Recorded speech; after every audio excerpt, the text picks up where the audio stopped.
Hey guys, Telebuzz is back with some latest updates of the most loved show Madhubala Ek Ishq Ek Junoon. This week the drama will intensify when RK will hold a press conference in which he'll badmouth KRK's parents with a purpose. KRK, who's shown to be devoted to his parents, will get hurt and will immediately react. He'll call RK and summon to meet him. RK will then promise to give KRK some huge amount of money on meeting him, after which he'll want KRK to get out of his life. KRK will accept this offer and will want RK to meet him at some studio. RK, without telling anyone at home, will carry the money and go to the decided place to meet KRK. On the other hand, KRK, with the tutoring of Bhujang and Cuckoo, will plan on making RK unconscious and taking his place as RK when they meet.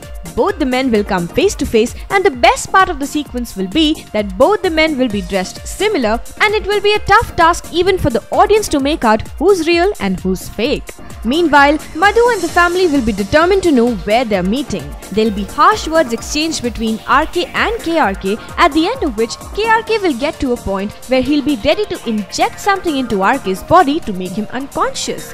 Madhu will succeed in reaching the place. However, the biggest challenge for her will be to identify her husband from the two men and save him from any further agony at the hands of KRK. What do you have to say about this drama? Leave your comments and like the video. Hey guys, to see more of me and my show Madhubala Ek Ishq Ek Junoon, keep watching Telebuzz and subscribe to Telebuzz. To know lots more about me, Madhubala, please watch Telebuzz and subscribe to Telebuzz.